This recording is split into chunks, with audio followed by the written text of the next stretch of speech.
Hello et bienvenue sur Guéris ton appétit, le podcast qui vous aide à faire la paix avec la nourriture et votre corps. Je m'appelle Maïka, je suis coach en relation à la nourriture et mon rôle est de vous accompagner pour que manger soit à nouveau facile et que votre corps puisse retrouver un poids sain naturellement sans plus jamais avoir à suivre de régime.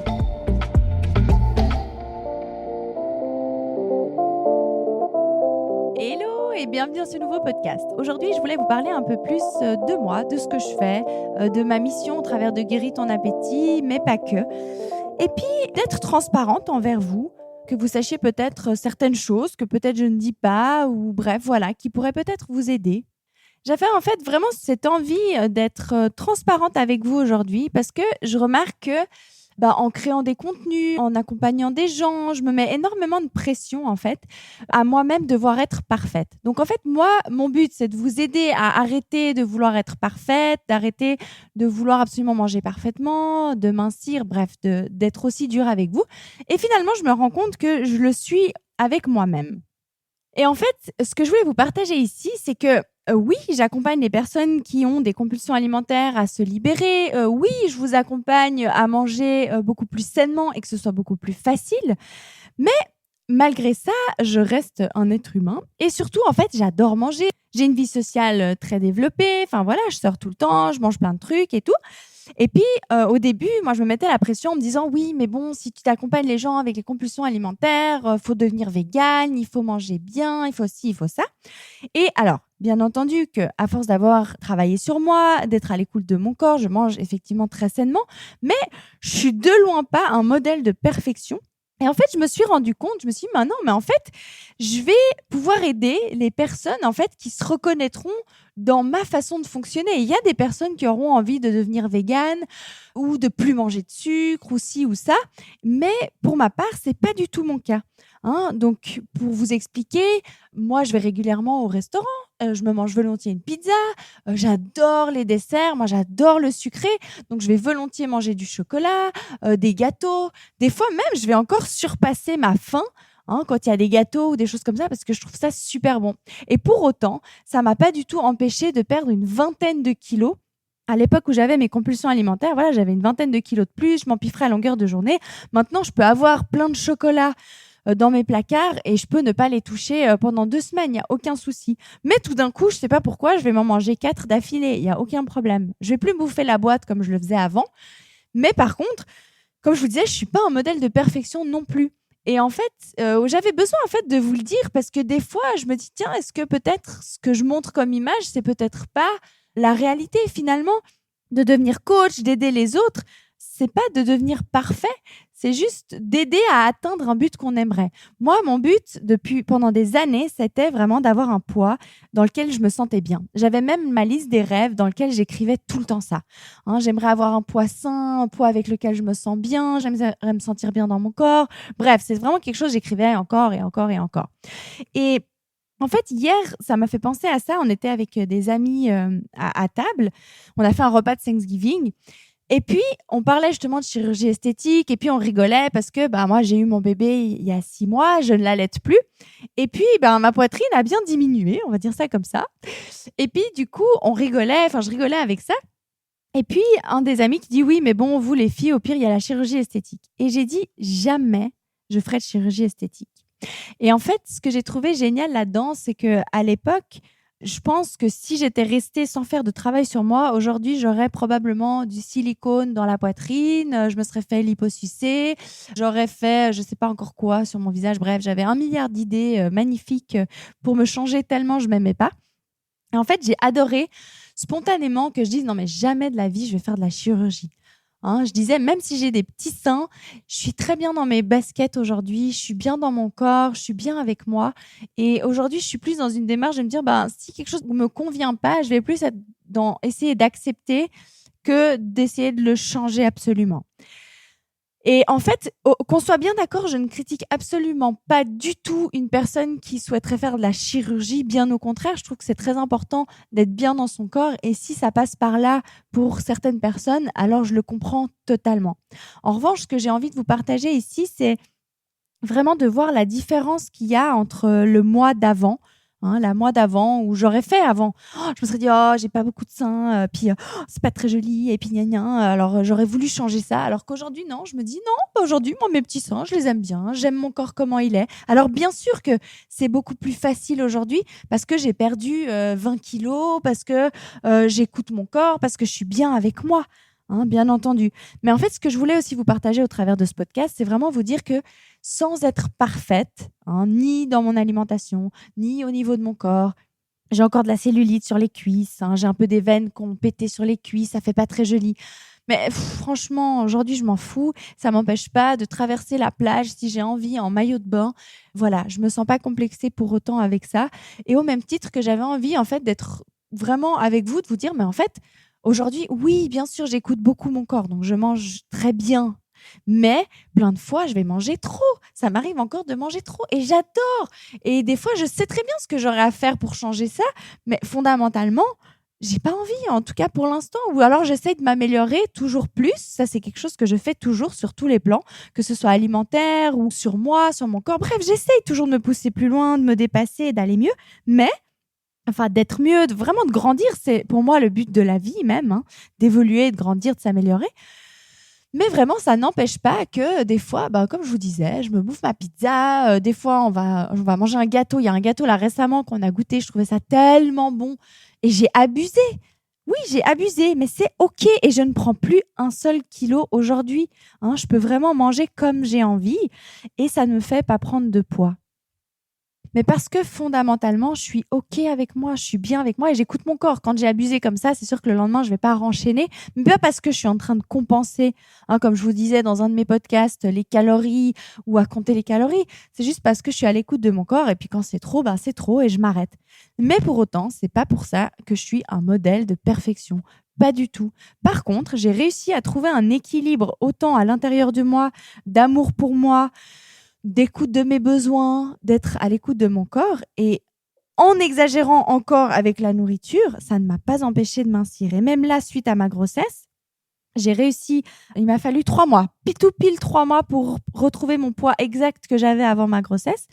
Et puis là, 3 mois après, donc on est à 6 mois aujourd'hui, donc 6 mois après la naissance de mon enfant, là, j'ai perdu même encore plus de kilos. Et pour autant, je ne m'empêche pas, comme je vous disais, de manger des fois encore un peu trop. J'adore les trucs sucrés, je suis un vrai bec à miel et c'est OK. C'est vraiment OK. Et même que j'accompagne les gens, je ne suis pas un modèle de perfection. Et justement, je tenais vraiment à vous le dire parce que, je le dis aux personnes que j'accompagne et je rigole des fois avec elles avec ça, de dire, mais ça ne n'empêche pas pour autant d'avoir atteint le poids que je voulais, d'être à l'écoute de mon corps et d'être bien avec moi. Voilà, et justement, mon but avec Guéris ton appétit, ça dépasse de loin, mais de très très loin l'alimentation et le poids. Pour moi, l'alimentation, le poids, c'est juste la conséquence de ce qui va se passer à l'intérieur de vous. Et c'est pour ça que je tenais aussi à vous partager tout ça. Il y a encore pas très longtemps, je me serais dit, mais tu vas pas oser comme ça dire aux gens que des fois tu t'empiffres encore, franchement, alors que tu accompagnes les gens. Mais non, parce que concrètement, aujourd'hui, je peux vous dire, je n'ai plus de compulsion. Je suis juste un être humain, je suis gourmande, j'adore manger et des fois, non, je ne suis pas parfaite. Mais pour autant, j'ai plus de compulsion, ça ne m'a pas empêché, comme je vous ai dit, de perdre une vingtaine de kilos et d'être aujourd'hui très bien dans mon corps, même si mon corps ne correspond pas à un modèle de perfection. Et que justement, comme je vous disais, pour rien au monde aujourd'hui, j'irais faire de la chirurgie ou je sais pas, me faire subir des choses pour une image de moi, alors qu'aujourd'hui, je suis très bien. Vraiment. En fait, j'aurais même jamais cru ça, de me dire, waouh, en fait, ma poitrine elle est toute petite. Non, on en rigole avec mon chéri. Et puis, je me dis, non, mais je suis bien dans mes pompes. Aujourd'hui, je suis très bien dans mes baskets. Et comme je vous disais, bien sûr que c'est plus facile aujourd'hui avec 20 kilos de moins. C'est sûr, mais c'est tout ce travail sur moi à l'intérieur qui m'a permis d'en arriver là aujourd'hui et d'accepter que même si j'ai de la cellulite, même si j'ai une petite poitrine, même si j'ai des veines sur les cuisses, même si je ne sais pas encore quoi, je reste bien avec moi. Et ça n'influence pas ma vie, ça n'influence pas mon état d'être. J'ai plein d'autres rêves aujourd'hui bien plus importants que d'avoir un corps parfait. Parce que si, comme je l'ai dit plusieurs fois, si votre but, c'est vraiment, je sais pas moi, d'être mannequin ou de faire du bodybuilding ou ce genre de choses, mais génial, foncez, allez-y, c'est super si c'est votre rêve. Moi, aujourd'hui, mon rêve, il n'est pas dans le fait d'avoir un corps parfait. Donc, je préfère prendre du temps pour me programmer à réaliser mes rêves qui sont importants pour moi et d'être bien dans mon corps. Mais d'être bien dans mon corps et mon poids aujourd'hui, c'est juste une conséquence de l'équilibre intérieur que j'ai trouvé entre qui je suis, entre m'écouter et entre aller vers mes rêves. Et bien entendu, j'ai trouvé un poids équilibré parce que mon corps aujourd'hui n'a plus besoin de se protéger de mon émotionnel, de mes blessures du passé. Je suis bien équilibrée avec tout ça. Et en plus, les programmations que j'ai aujourd'hui et mes programmations inconscientes et mes habitudes aujourd'hui me soutiennent pleinement. Je fais du sport volontiers, je vais courir, je vais marcher, je mange bien, mais parce que j'ai besoin de tout ça pour pouvoir réaliser mes rêves, parce que mon corps est un véhicule, et mon véhicule, ici et maintenant, dont j'ai besoin pour réaliser mes rêves. Donc, il faut qu'il soit en pleine forme pour que je puisse les atteindre, ces rêves-là.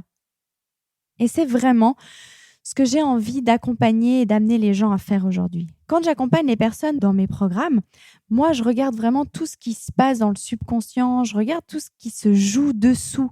On ne reste pas focalisé sur le physique. Moi, ce qui m'intéresse, c'est de savoir qui vous êtes fondamentalement. Qu'est-ce qui se passe à l'intérieur? Qu'est-ce qui se joue? Quelles blessures vous avez? Qu'est-ce que vous portez encore comme fardeau de votre passé? Et que vraiment, ces vieilles valises, il est temps de les laisser sur le bord de la route. Moi, je vous accompagne vraiment à faire ça. Et ces vieilles valises, c'est tout du poids que vous vous trimballez littéralement. Et quand vous arrêtez de vous trimballer ces vieilles valises et tout ce poids, vous le laissez sur le côté. Donc voilà, moi, avec Guéris ton appétit, à la base, Guéris ton appétit, c'est guéris ton appétit, guéris ta vie. Et fondamentalement, c'est ce que j'accompagne les personnes à faire, c'est guérir votre vie. Quand vous guérissez votre vie, le poids n'est qu'une conséquence. Votre comportement alimentaire n'est qu'une conséquence de tout ça. Au-delà de ça aussi, il y a les programmations et les habitudes avec l'alimentation, mais tout ça, ça se fait. Quand on est OK avec nous, quand on est bien. Bref, quand on travaille sur l'intérieur, on se libère de tout ça. Une chose aussi dont je parle très rarement, c'est aussi tout ce qui est de la sexualité, du bien-être avec soi, toutes ces choses-là, d'avoir peur des hommes. Ça, c'est quelque chose, moi, que j'ai eu pendant très, très longtemps, de la sexualité. Et d'où aussi le besoin de mon corps de se protéger. Et ça aussi, c'est quelque chose que j'ose aussi vous dévoiler maintenant, c'est que pour moi, la sexualité, ça a été quelque chose, je ne sais pas pourquoi, du jour au lendemain, ça s'est bloqué. Il y avait des mémoires, il y avait des choses, mais du jour au lendemain, à l'âge de 21 ans, je me rappelle encore, ça s'est bloqué. Et ensuite, ça m'a pris des années, mais j'ai réussi à travailler dessus et à faire aujourd'hui que ce soit de nouveau fluide, de ne plus avoir peur des hommes. Donc, mon corps n'a plus besoin de se rendre pas attirant, on va dire, pour se protéger. Aujourd'hui, naturellement, j'ai réussi à faire que je ne sois plus une victime. Avant, quand je marchais dans la rue, j'arrivais toujours à attirer le regard ou les commentaires que je trouvais vraiment très déplacés de la part des hommes. Et aujourd'hui, il n'y a plus tout ça.